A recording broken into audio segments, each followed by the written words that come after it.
Eliza squinted, her eyes adjusting to the storm's dim light. A dolphin calf? A stranded seal? Or maybe a young sea turtle caught in debris? Whatever it was, it gasped for air, a fragile life caught between survival and disaster. The beach was scattered with onlookers, a mix of thrill-seekers and tourists. Cameras flashed. Phones hovered. "It's just floating driftwood," one man laughed, oblivious to the struggle beneath the waves. Another added, "Looks like a seal pup. Maybe." The crowd's indifference struck Eliza sharply. Life was fragile, yet so many treated it as an inconvenience, an unimportant spectacle. She gritted her teeth. If she didn't act, no one else would.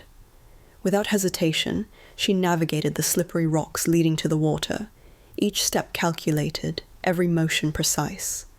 The wind lashed against her body. Rain stinging her skin, yet she pressed forward. The surf threatened to unbalance her, to sweep her into the raging sea, but her focus never wavered. A sudden shift in the waves revealed the creature more clearly.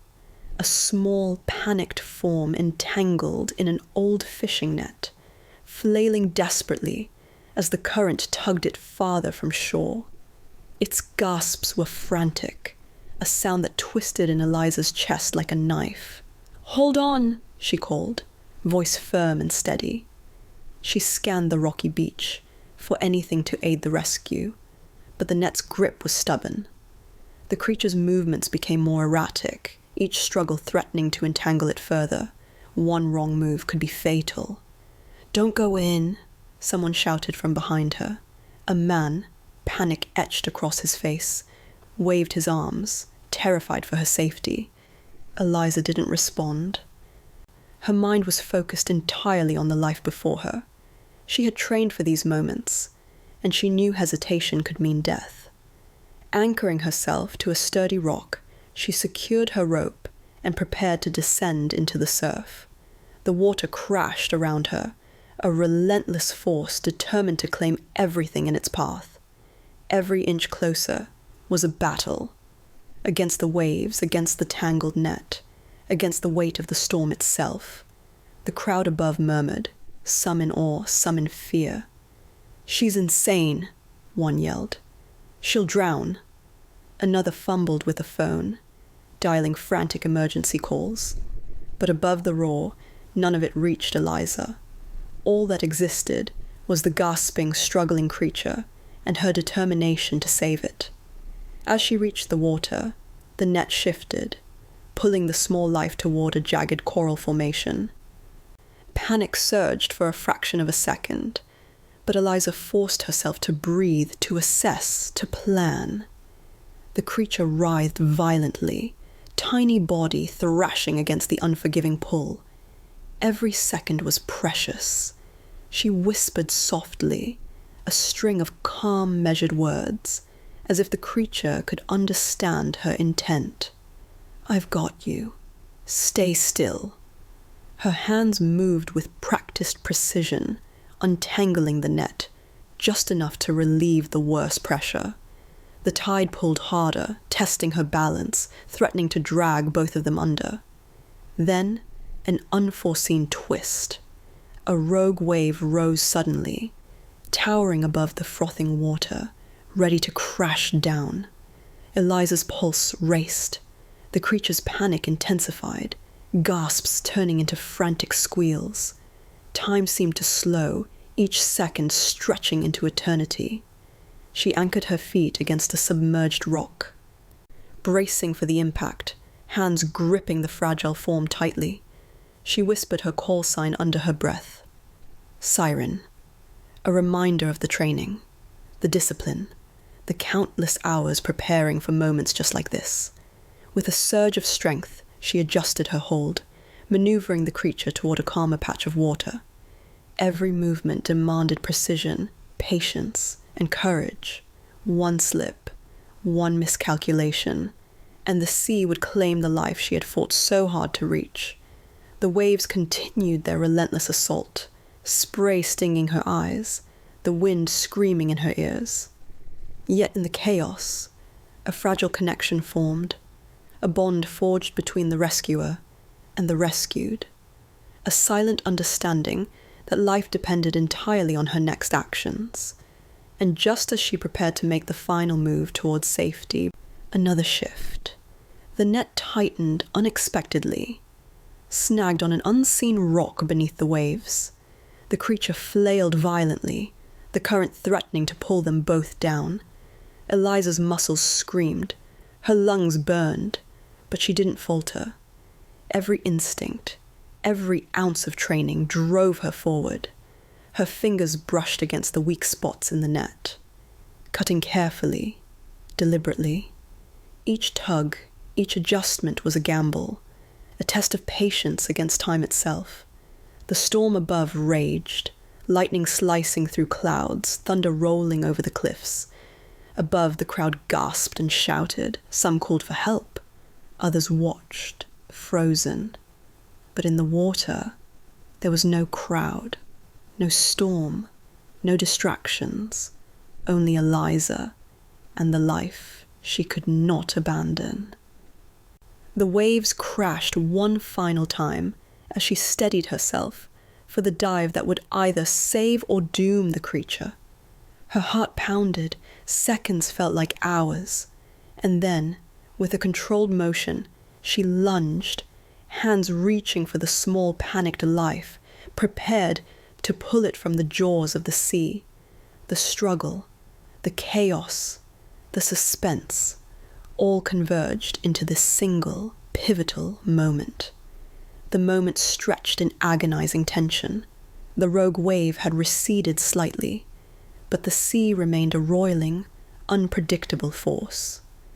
Eliza's fingers clutched the creature, its tiny body trembling violently, slick with seawater and sand, while she fought to maintain her footing on the submerged rocks. Every crash of water threatened to sweep them away. Every gust of wind tore at her balance. "Almost there," she whispered, her voice steady despite the roaring chaos. Her heart pounded in her ears, matching the pulse of the relentless surf. She knew that hesitation now could be fatal. The creature, a young dolphin calf, gasped for air, its squeaks and desperate cries piercing the storm. It flailed against the net, and Eliza's muscles burned from the strain. She adjusted her grip, curling her body around it to shield it from the worst of the waves. Each movement was deliberate, precise, a dance between control and chaos. Above, the cliffs shook under the storm's fury. Lightning lit the scene in stark white flashes, revealing the terrified crowd on the beach. Phones were raised, faces pale with fear. Fear. "Go, go, you can do it!" someone shouted. The words barely reached her through the roar, yet Eliza drew strength from them anyway, focusing entirely on the fragile life in her hands. Suddenly, a jagged rock beneath the water snagged the net again, pulling the dolphin calf downward. Instinctively, Eliza lunged forward, cutting the last strands with her knife. The calf's body twisted violently, nearly knocking her off balance. The cold surged through her, salt stinging her eyes, but she anchored herself with one foot on the submerged stone, muscles taut, determination unwavering.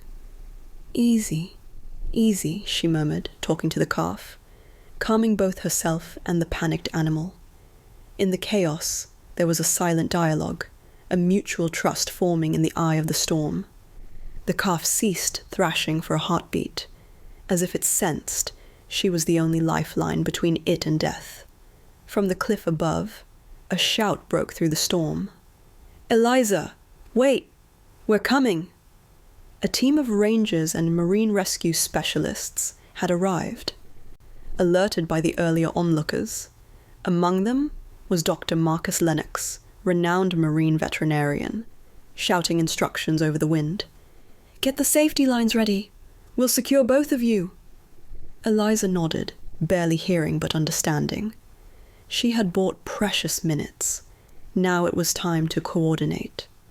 With careful timing, she maneuvered the calf toward a calmer inlet, the net finally freed.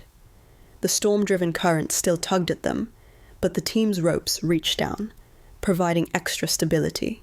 Lightning illuminated her face as she clutched the calf close, eyes meeting Dr. Lennox's. "I've got it!" she yelled, her voice cutting through the wind. He nodded, understanding instantly. They worked together seamlessly, her training complementing his expertise. Slowly, methodically. They guided the dolphin calf toward the relative safety of the beach's shallow waters. Every step was a battle. The waves pounded, the rocks shifted, but Eliza never faltered. When the calf's body finally slid onto the sand, gasping but alive, relief washed over her in waves almost as powerful as the ocean itself. The creature's small eyes blinked up at her, as if recognizing the hero who had dared the storm to save it. The crowd erupted into cheers, some in disbelief, others moved to tears. Phones dropped, hands clapped, strangers embraced. Yet Eliza didn't smile. Her focus remained on the calf. Dr. Lennox knelt beside her, gently examining the young dolphin. "It's weak but stable," he said, voice filled with admiration. "I've never seen anyone handle a storm rescue like that. You're extraordinary." Eliza exhaled, exhaustion finally catching up to her. Her wet hair clung to her face. Her arms shook from holding the calf against the surging waves. But a quiet satisfaction settled over her. "It's not about being extraordinary," she murmured, brushing sand from the dolphin's slick skin. "It's about doing what has to be done, when no one else will." The storm began to subside, the wind dying down, leaving behind a sky streaked with amber and silver, as the first light of dawn crept across the horizon. The ocean calmed, waves lapping gently against the shore as if offering gratitude. The calf, once trapped and gasping for life, now rested in the shallow water, protected by nets and human hands. A local fisherman who had watched the entire ordeal unfold approached hesitantly. I didn't think anyone could save it," he admitted, his voice trembling. Eliza looked up at him, still holding the calf. "It wasn't just me," she said softly. "It was everyone who refused to walk away. That's what saves lives." The rangers secured the calf for transport to the Marine Rehabilitation Center. Eliza followed closely, ensuring every step was safe, every movement gentle. The dolphin's eyes met hers one last time, a silent connection passing between them, a bond forged through fear, struggle, and ultimate survival. Once safely on the rescue boat, Dr. Lennox turned to her. "Eliza, the speed, the calm under pressure, you're a natural. People will be talking about this for years." She shook her head, letting a rare smile break through. "It's not about being remembered," she replied. "It's about remembering that even the smallest life matters. Every gasp, every struggle, deserves a chance." The boat cut through the water, carrying the calf towards safety, and the first true light of morning spread across the horizon. Eliza's soaked uniform clung to her, hair plastered to her face, yet she felt warmth from within. The storm had tested everything, her courage, skill, patience, but she had proven that one person, willing to act, could alter the course of fate. Back on the shore, the crowd slowly dispersed, whispers of awe trailing behind them. Some stayed, leaving food and blankets for the next rescue effort. Some simply sat, staring at the calm ocean, reflecting on the life they had almost ignored. Eliza stood at the water's edge, watching the waves carry the dolphin toward rehabilitation. She whispered her call sign once more. Siren. It was not a badge of glory, but a promise to every life in need. "I hear you," she said quietly, "and I'll always come." As the sun climbed higher, illuminating the calm post-storm ocean, the moral of the ordeal resonated. Compassion is not a choice. It is action. When the world is indifferent, the courage to act becomes a beacon. Every gasp beneath the waves, every life overlooked, deserves a voice, and those willing to listen can make the difference between life and death. Eliza finally stepped back, letting the crew take over. The storm had passed, but the echo of the Voiceless remained, a testament to the power of empathy, bravery, and the relentless human spirit. The ocean whispered around her, gentle and forgiving, as if acknowledging her deeds. Somewhere beneath the waves, a young dolphin would live to leap again, and in that act, the world had been quietly, profoundly changed.